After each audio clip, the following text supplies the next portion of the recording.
Hello students, previous lecture में हम स्थूल निकायों में होने वाली अनुन्नय क्रियाओं का अध्ययन कर रहे थे, जिसमें हमने देखा था कि ये अनुन्नय क्रियाएं ऊष्मीय अनुन्नय क्रिया, यांत्रिक या रुद्धोष्म अनुन्नय क्रिया तथा व्यापक अनुन्नय क्रियाएं होती हैं।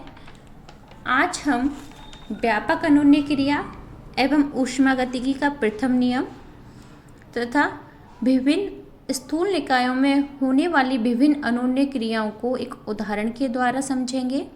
इसके साथ ही हम ऊष्मागतिकी का प्रथम नियम का अध्ययन करेंगे।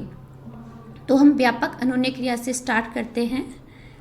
प्रीवियस लेक्चर में हमने अध्ययन किया था कि व्यापक अनुन्नय क्रिया में निकाय ना तो रुद्धोष्म रूप से विलगित होते हैं और ना ही उनके बाह्य प्राचल स्थिर होते हैं। ऐसी स्थिति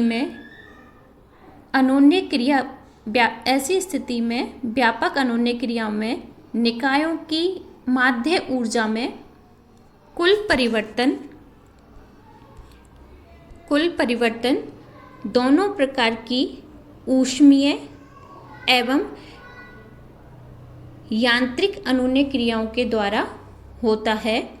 अर्थात व्यापक रूप में इसको निम्न प्रकार से प्रदर्शित किया जाता है कि व्यापक अनुन्नय क्रिया में निकाय की माध्य ऊर्जा में परिवर्तन delta E bar equals to W plus Q.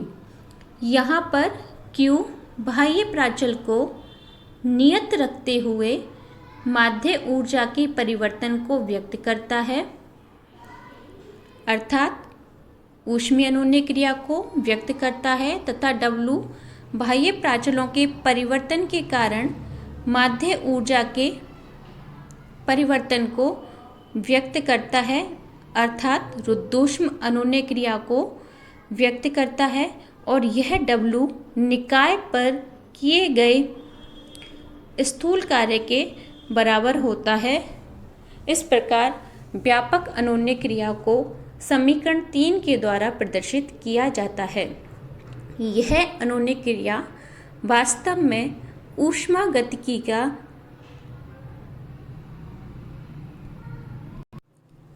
प्रथम नियम को निरूपित करती है, जो कि यह व्यक्त करती है कि कार्य W एवं ऊष्मा Q दोनों ही ऊर्जा के रूप में है तथा इन्हें परस्पर रूपांतरित किया जा सकता है। अर्थात कार्य W को ऊर्जा में तथा ऊर्जा को कार्य में, इसी प्रकार ऊष्मा Q को भी ऊर्जा में तथा ऊर्जा को ऊष्मा Q में रूपांतरित किया जा सकता है। यहाँ पर हम देखते हैं कि ऊष्मा का मात्रक कैलोरी होता है तथा एक कैलोरी है वो 4.18 जूल के बराबर, लेकिन कई बार इसको 4.2 जूल के बराबर भी लिख देते हैं। तो इस प्रकार एक कैलोरी इक्वल्स टू 4.2 जूल होता है और यही हमारा ऊष्मागतिकी का प्रथम नियम को व्यक्त करता है, जो समीकरण 3 के द्वारा निरूपित है। और यह नियम ऊर्जा संरक्षण के नियम को भी व्यक्त करता है। ऊष्मागतिकी का प्रथम नियम को हम निम्न प्रकार से लिखते हैं कि Q इक्वल्स टू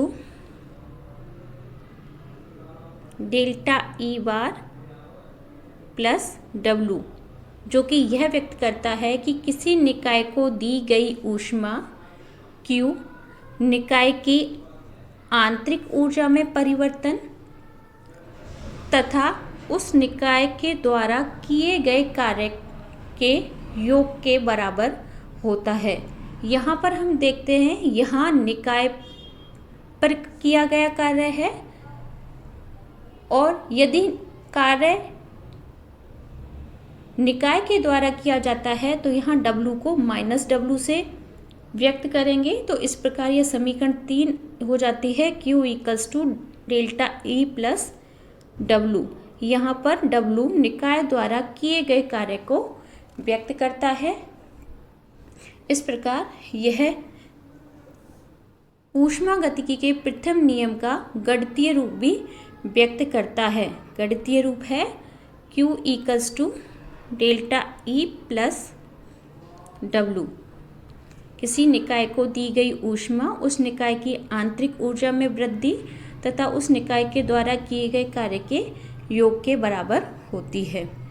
अब वापस हम अनोन्य क्रियाओं पर चलते हैं। हमने 3 प्रकार की अनोन्य क्रियाएं पढ़ी हैं, ऊष्मीय अनोन्य क्रिया, रुद्धोष्म अनोन्य क्रिया तथा व्यापक अनोन्य क्रिया।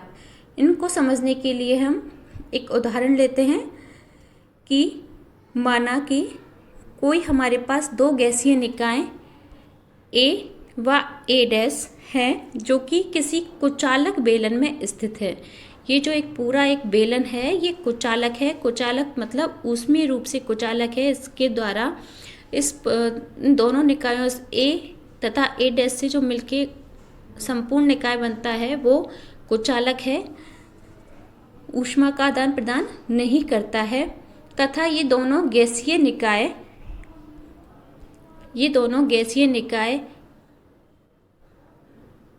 एक गतिशील पिस्टन के द्वारा पृथक्कृत हैं। अब यह जो पिस्टन है यह गतिशील हो सकता है या स्थिर हो सकता है, ऊष्मा का कुचालक हो सकता है या ऊष्मा का सुचालक हो सकता है। इस आधार पर हम इन अनोन्य क्रियाओं का अध्ययन करेंगे। सबसे पहले हम कंडीशन लेते हैं, यदि पिस्टन ऊष्मारोधी है, अगर हमारा यह पिस्टन ऊष्मारोधी है अर्थात इस पिस्टन के द्वारा ऊष्मा का आदान प्रदान नहीं होता है, अर्थात निकाय A व A' ऊष्मा का आदान प्रदान नहीं कर सकते हैं। इसके साथ ही जो हमारा पिस्टन है वो स्थिर भी है मतलब ये एक जगह पर फिक्स है, निकायों के आयतन में भी कोई परिवर्तन नहीं हो सकता, तो ये निकाय परस्पर कोई भी अनोन्य क्रिया नहीं करेंगे। तो इस प्रकार पिस्टन के ऊष्मारोधी तथा स्थिर होने पर दोनों निकाय किसी भी प्रकार की अनोन्य क्रिया नहीं करेंगे। दूसरी स्थिति का हम देखते हैं कि यदि पिस्टन ऊष्मारोधी नहीं है, ये जो हमारा पिस्टन है ये ऊष्मारोधी नहीं है अर्थात निकाय A व A' परस्पर ऊष्मा का विनिमय कर सकते हैं परंतु स्थिर है अर्थात आयतन इनका परिवर्तित नहीं हो सकता है, तो ऊष्मा एक निकाय से दूसरे निकाय की ओर संचरित होती है और निकायों के दाब में परिवर्तन कर देती है। इस प्रकार की अनोन्य क्रिया में बाह्य प्राचल आयतन स्थिर रहता है, इसे ऊष्मीय अनोन्य क्रिया कहते हैं। अर्थात पिस्टन के ऊष्मारोधी नहीं होने पर तथा स्थिर होने पर ये निकाय ऊष्मीय अनोन्य क्रिया करेंगे। स्थिति हम 3rd देखते हैं। अब यदि पिस्टन हमारा ऊष्मारोधी है, ये जो हमारा पिस्टन है ये ऊष्मारोधी है अर्थात ऊष्मा का आदान प्रदान निकाय नहीं कर सकते हैं, लेकिन यह जो पिस्टन है वो स्थिर नहीं है अर्थात गति कर सकता है, गति करने के लिए स्वतंत्र है, तो दोनों निकायों के दाब व आयतन परिवर्तित हो सकते हैं। इस प्रकार की अनोन्य क्रियाओं में बाह्य प्राचल स्थिर नहीं रहता है परंतु ऊष्मा का रोधन रहता है। इस अनोन्य क्रिया को यांत्रिक अनोन्य क्रिया या रुद्धोष्म अनोन्य क्रिया कहते हैं। तो इस प्रकार पिस्टन ऊष्मारोधी तथा गतिशील होने पर हमारी जो दोनों निकायों में होने वाली अनोन्य क्रिया है वो रुद्धोष्म या यांत्रिक अनोन्य क्रिया होगी। इसके साथ ही हमारी जो 3rd अनोन्य क्रिया है और स्थिति 4 है वो है व्यापक अनोन्य क्रिया। यदि हमारा पिस्टन ऊष्मारोधी भी नहीं है और इसके साथ स्थिर भी नहीं है अर्थात ऊष्मा का सुचालक है तथा गतिशील है, गति करने के लिए स्वतंत्र है, तो इस स्थिति में दोनों निकायों के बीच दोनों प्रकार की ऊष्मीय एवं यांत्रिकीय अनोन्य क्रिया होती है। दोनों प्रकार की अनुन्नय क्रियाएं करेंगे निकाय। ऊष्मीय ऊष्मा का आदान प्रदान करेंगे, इसके साथ ही इनके बाह्य प्राचल नियत नहीं रहेंगे, यांत्रिक अनुन्नय क्रिया होगी। इस प्रकार की अनुन्नय क्रिया व्यापक अनुन्नय क्रिया कहलाती है। तो इस प्रकार हमने इस उदाहरण के द्वारा तीनों प्रकार की अनुन्नय क्रियाएं देखी हैं। इसके साथ ही व्यापक अनुन्नय क्रिया का एक और रूप होता है अत्यणु अनुन्नय क्रिया, अत्यणु व्यापक अनुन्नय क्रिया। यदि अनुन्नय क्रिया से एक निकाय प्रारंभिक स्थूल अवस्था से अंतिम स्थूल अवस्था में आता है, लेकिन इन अवस्थाओं का जो अंतर है वो अत्यल्प है या बहुत सूक्ष्म है, अर्थात अनुन्नय क्रिया में जो परिवर्तन है, अनुन्नय क्रिया के द्वारा जो निकाय की प्रारंभिक और अंतिम अवस्था में जो अंतर है वो बहुत ही अत्यल्प या सूक्ष्म है, तो इस प्रकार की जो व्यापक अनुन्नय क्रिया है वह अत्यणु व्यापक अनुन्नय क्रिया कहलाती है। तथा यदि निकाय के इस अत्यणु व्यापक अनुन्नय क्रिया में अवस्था परिवर्तन से माध्य ऊर्जा में सूक्ष्म वृद्धि dE बार है, अत्यणु को dE बार के द्वारा प्रदर्शित किया गया है माध्य ऊर्जा में परिवर्तन को, तथा अवशोषित ऊष्मा डेल Q है एवं किया गया कार्य डेल W है, तो अत्यणु व्यापक अनुन्नय क्रिया को हम निम्न प्रकार से लिख सकते हैं। ये समीकरण 3 ही है जो इसको हम अत्यणु या सूक्ष्म स्तर पर निम्न प्रकार से लिख सकते हैं। इसके ऊष्मागतिकी का शून्यवें नियम का अध्ययन करेंगे। इस नियम के अनुसार यदि दो निकाय किसी तीसरे निकाय से अलग अलग ऊष्मीय साम्य अवस्था में हों तो वो दोनों निकाय भी ऊष्मीय साम्य अवस्था में होते हैं। इसे ही ऊष्मागतिकी का शून्यवां नियम कहते हैं। इसके लिए माना कि हमारे पास 3 निकाय हैं जिनको नाम दिया है निकाय ए, निकाय बी तथा निकाय सी हैं। निकाय ए निकाय बी के साथ ऊष्मीय साम्य अवस्था में है तथा निकाय सी निकाय बी के साथ ऊष्मीय साम्य अवस्था में है, अर्थात निकाय ए निकाय बी के साथ ऊष्मीय साम्य अवस्था में है तथा निकाय सी निकाय बी के साथ ऊष्मीय साम्य अवस्था में है। इस स्थिति में ऊष्मीय साम्य अवस्था में होने पर इनकी जो बीटा प्राचल है वो बराबर होते हैं। निकाय ए तथा निकाय बी आपस में ऊष्मीय साम्य अवस्था में है, तो निकाय ए का जो बीटा प्राचल है इक्वल्स टू होगा निकाय बी के बीटा प्राचल से। इसी प्रकार इसको हमने इक्वेशन नंबर 1 नाम दिया।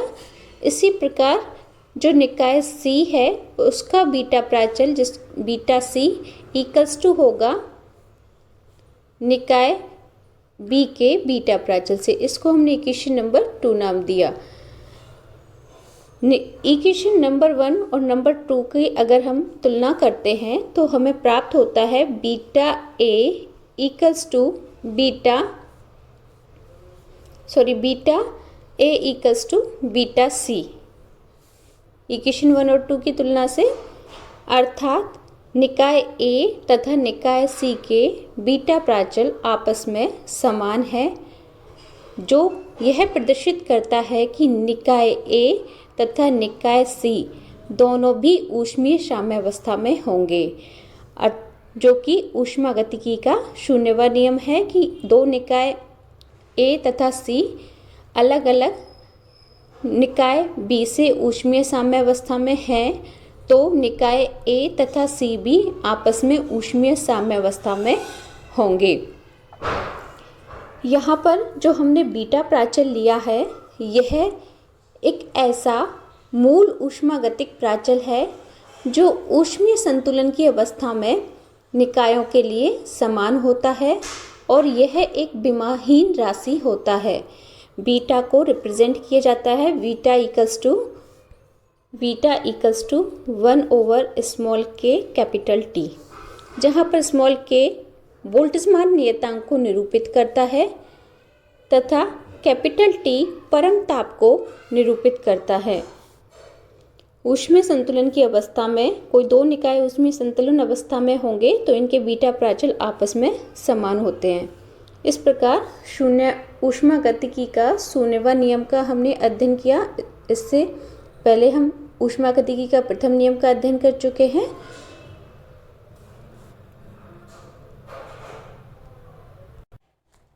इसके पश्चात हम ऊष्मा भंडार के संपर्क में निकाय इस टॉपिक का नेक्स्ट वीडियो में अध्ययन करेंगे, नेक्स्ट लेक्चर में अध्ययन करेंगे। धन्यवाद।